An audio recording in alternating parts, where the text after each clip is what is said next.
everyone, welcome back to your own channel Biology by Preeti ma'am. I hope you all guys are good and healthy and your study will be going very well. तो बच्चों, आज की इस class में हम पढ़ने वाले हैं ह्यूमन रिप्रोडक्टिव सिस्टम। अब इस ह्यूमन रिप्रोडक्टिव सिस्टम में आज हम पढ़ेंगे मेल रिप्रोडक्टिव सिस्टम को। So as you know that बेटा कि जो ह्यूमंस होते हैं वो सेक्सुअली रिप्रोड्यूसिंग ऑर्गेनिज्म होते हैं, यानी कि ह्यूमंस में रिप्रोडक्शन कैसा होगा, वो सेक्सुअल टाइप का रिप्रोडक्शन होगा।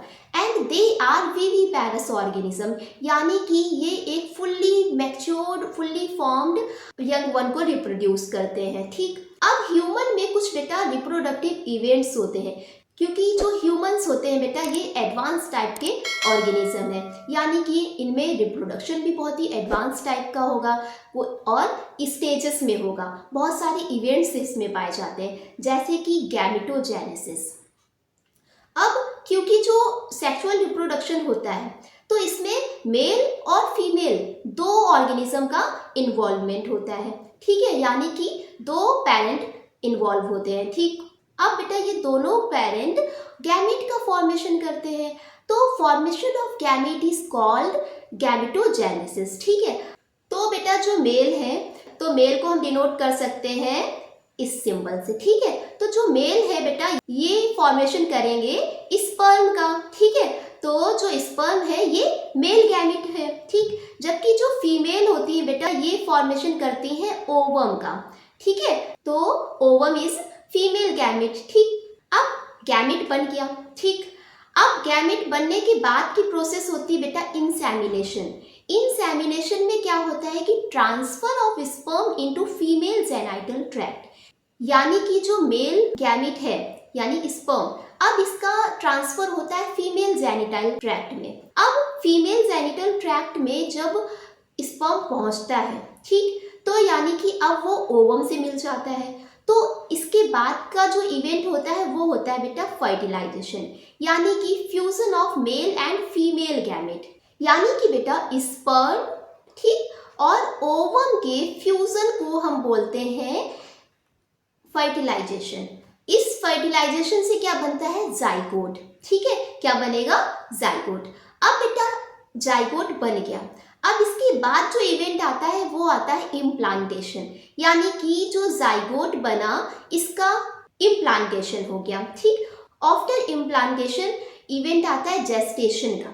जेस्टेशन क्या होता है बेटा, एम्ब्रियोनिक डेवलपमेंट इनसाइड द वॉर्म ऑफ अ वुमेन, यानी कि जो जाइगोट बना, एम्ब्रियो बना, अब इसका डेवलपमेंट होता है जो वुमेन होती है उसके वॉर्म में, यानी कि जो गर्भाशय होता है उसमें इस एम्ब्रियो का डेवलपमेंट होता है, और ये डेवलपमेंट 9 मंथ तक होता है। ठीक है, यानी कि जो जेस्टेशन पीरियड होता है बेटा ये कितने मंथ का होगा, ये 9 मंथ का होगा या फिर 280 डेज का। ठीक है, आफ्टर जेस्टेशन पीरियड अब बेटा जो एम्ब्रियो है ये फुल्ली मैच्योर हो जाता है, फुल्ली डेवलप्ड हो जाता है।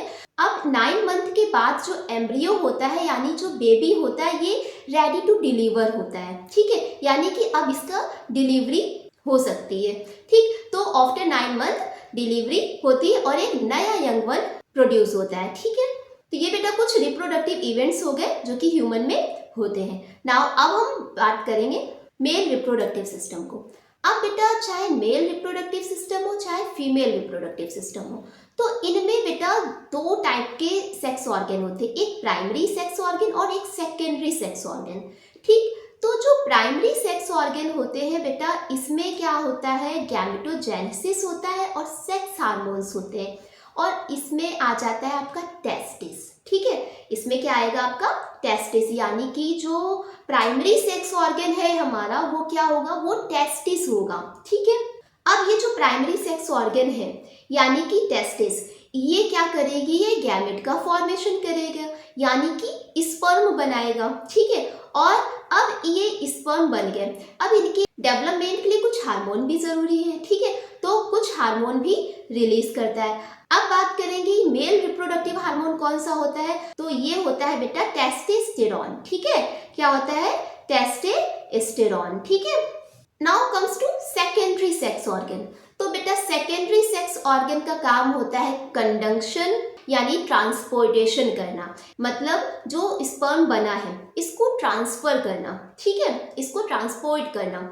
और दूसरा काम होता है बेटा कॉपुलेशन यानी कि इंसेमिनेशन, ठीक। अब जो स्पर्म बना, अब ये स्पर्म फीमेल जेनाइटल ट्रैक्ट में कैसे पहुंचेगा, ठीक है, तो वो काम हमारे सेकेंडरी सेक्स ऑर्गन करते हैं।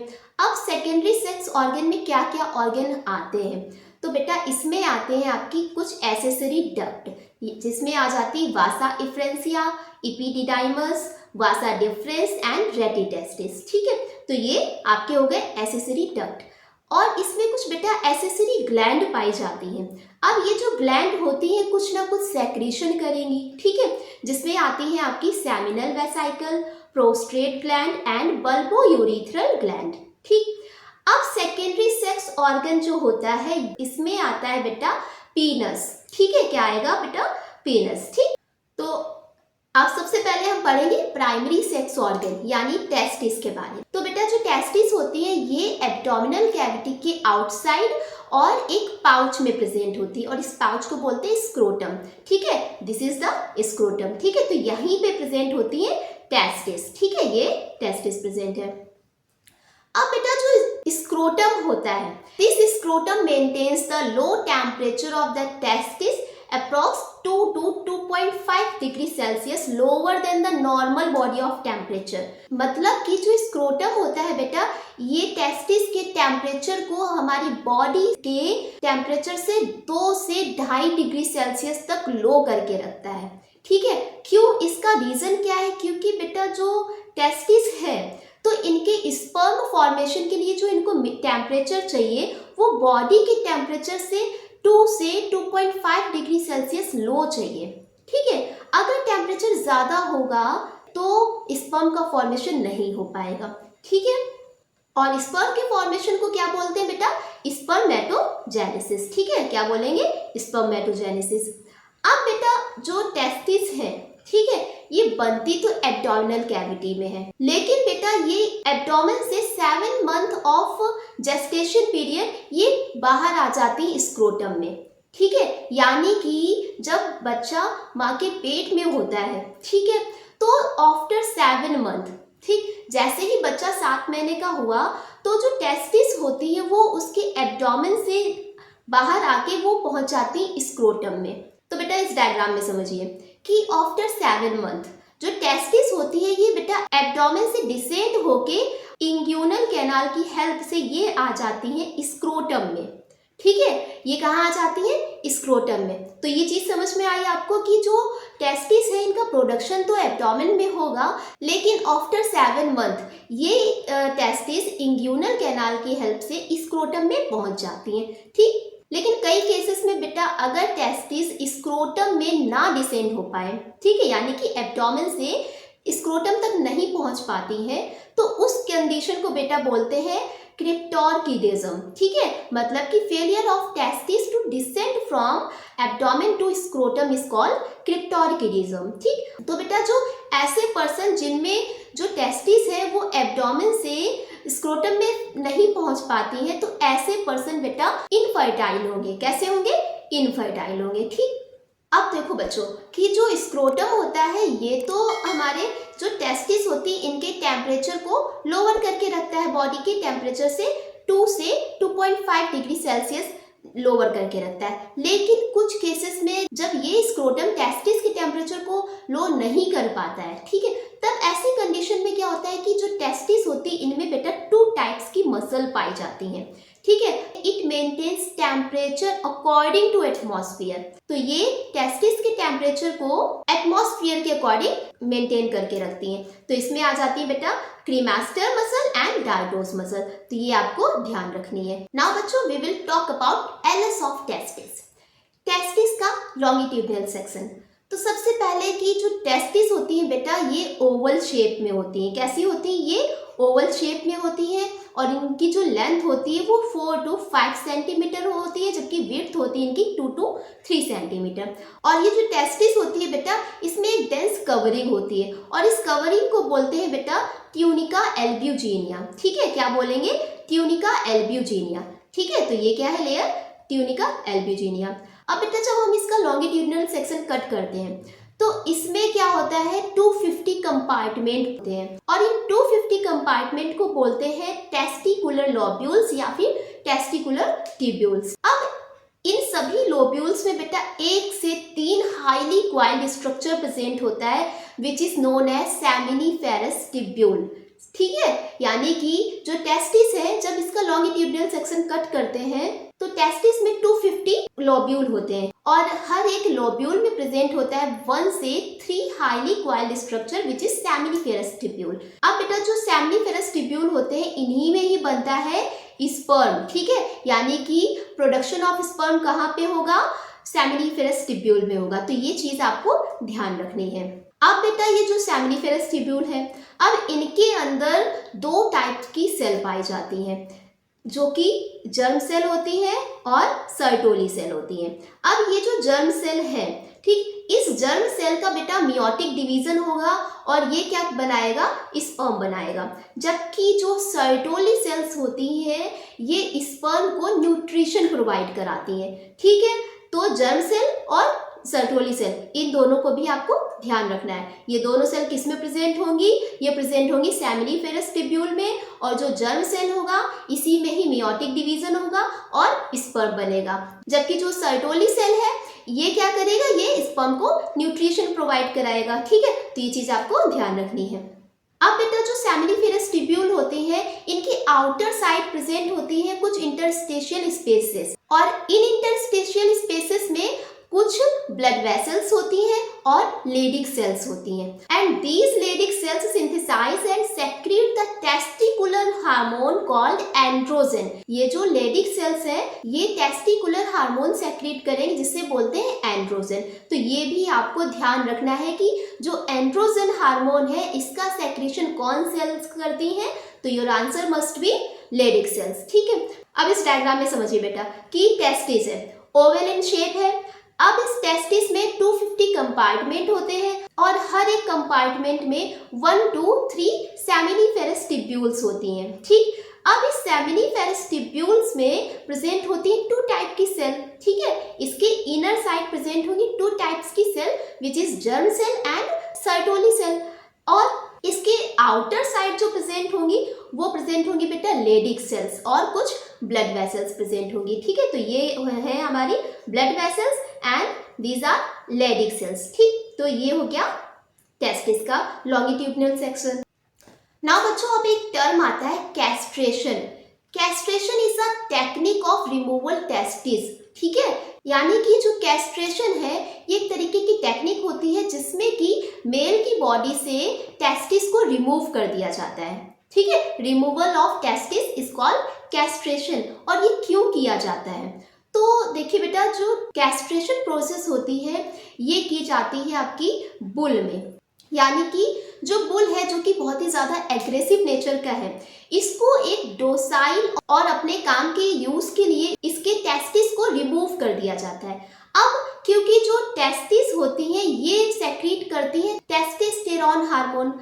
अब जो टेस्टोस्टेरोन हार्मोन होता है ये ही कारण होता है एग्रेसिव नेचर होने का।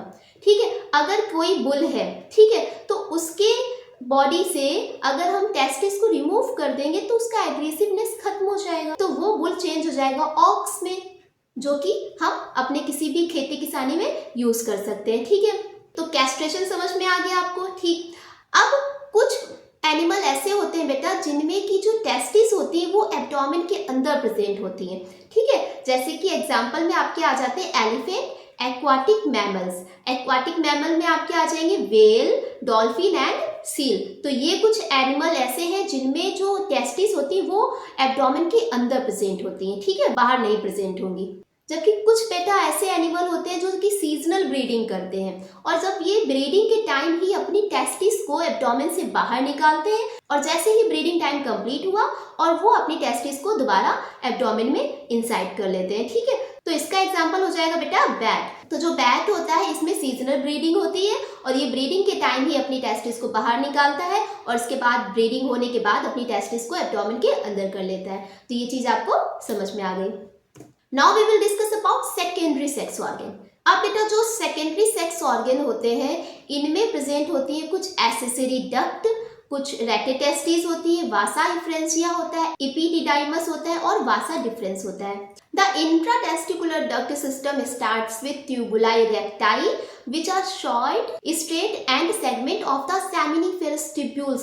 यानी कि जो इंट्राटेस्टिकुलर डक्ट सिस्टम होता है मतलब कि जो टेस्टिस के अंदर डक्ट पाई जाएंगी, ठीक, तो वो कहाँ से स्टार्ट होंगी, वो ट्यूबुलाई रेक्टाई से स्टार्ट होंगी जो कि एक शॉर्ट और स्ट्रेट एंड होता है किसका, सेमिनिफेरस ट्यूब्यूल का, ठीक है, सेमिनिफेरस ट्यूब्यूल का शॉर्ट और स्ट्रेट सेगमेंट होता है जिसे हम बोलते हैं ट्यूबुलाई रेक्टाई।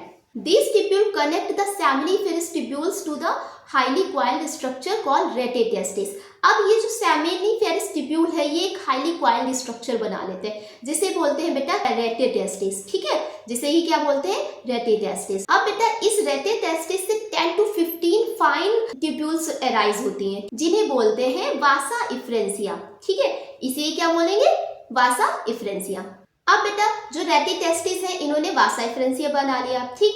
अब ये वासा इफ्रेंसिया टेस्टिस को जब लीव करता है तो after leaving the testis it makes a coiled structure, ठीक है, एक क्वाइल्ड स्ट्रक्चर बना लेता है जिसे बेटा बोलते हैं एपिडिडाइमस, ठीक है।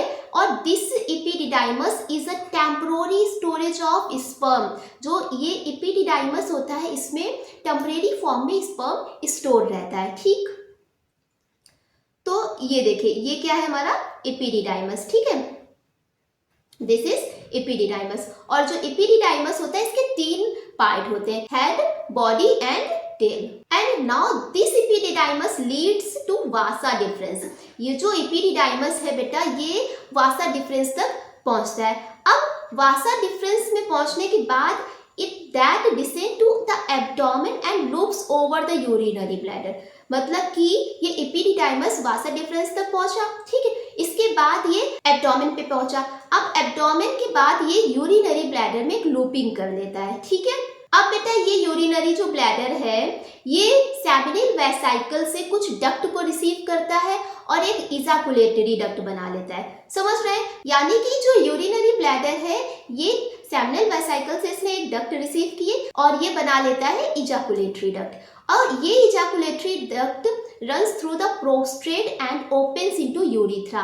और ये इजाकुलेटरी डक्ट प्रोस्टेट से होते हुए ये यूरिथ्रा में ओपन होती है, ठीक है। इस डायग्राम में देखिए कि ये यूरिनरी ब्लैडर है, ठीक है। इस यूरिनरी ब्लैडर ने सेमिनल वेसाइकल से एक डक्ट रिसीव की और ये डक्ट रिसीव करने के बाद इसने क्या बना लिया, एक इजाकुलेटरी डक्ट बना लिया।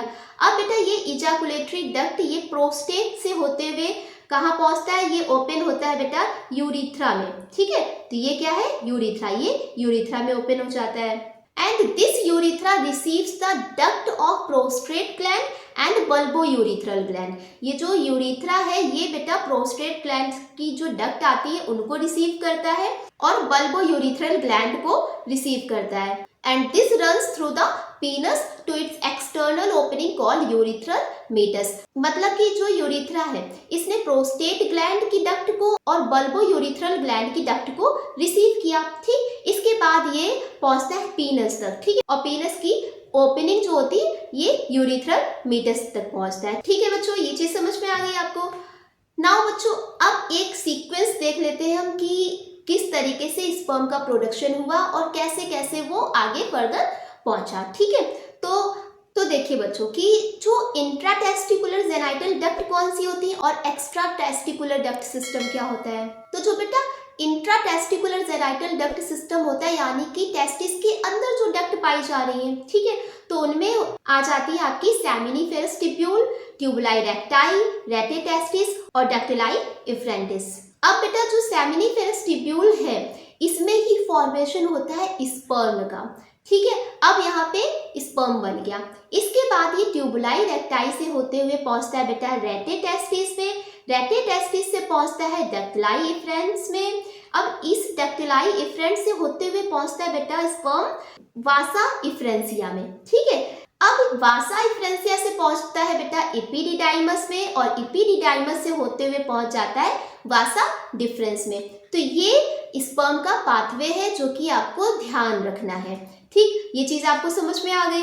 Now we will talk about accessory gland कि मेल रिप्रोडक्टिव सिस्टम में एक्सेसरी ग्लैंड कौन कौन सी होती हैं। तो एक्सेसरी ग्लैंड में बेटा आ जाती है pair of seminal vesicle, prostate gland and pair of bulbourethral gland. ठीक, और इस बल्बोयूरिथ्रल ग्लैंड को ही बोलते हैं Cowper's gland. The secretion of all these gland is called seminal plasma. तो जो ये तीनों ग्लैंड मिलके जो सेक्रेशन करती हैं इसे बेटा बोलते हैं seminal plasma. And this seminal plasma contains fructose, calcium and enzymes. यानी कि जो सेमिनल प्लाज्मा होता है इसमें क्या क्या प्रेजेंट होगा, इसमें फ्रक्टोज प्रेजेंट होगा, कैल्शियम प्रेजेंट होगा और एंजाइम्स प्रेजेंट होंगे। And this secretion helps in the lubrication of the पीनस। मतलब कि जो बल्बोयूरिथ्रल ग्लैंड से जो सेक्रेशन होता है ये पीनस को लुब्रिकेट करके रखता है, उसे चिकना बना के रखता है। ठीक है, तो इस डायग्राम में समझिए कि जो एक्सेसरी ग्लैंड होती है वो कौन कौन सी होती हैं। तो here is the seminal vesicle, this is prostate gland and bulbourethral gland. तो ये तीनों बेटा आपकी एक्सेसरी ग्लैंड हो जाती हैं। ठीक है, now we will talk about external genitalia यानी penis. This penis is made up of special erectile tissue that helps in erection of the penis. मतलब कि जो पीनस होता है एक इरेक्टाइल टिश्यू से मिलके बना होता है जो कि क्या करता है, वो पीनस को इरेक्ट होने में हेल्प करता है, मतलब सीधा होने में हेल्प करता है। And the enlarge tip of पीनस is called glass penis. इस डायग्राम में देखिए कि जो पेनस का आगे का जो पोर्शन होता है, ठीक है, जो कि थोड़ा सा बड़ा होता है, इसे बोलते हैं glass penis. The secretion of bulbourethral gland also help in lubrication of the penis.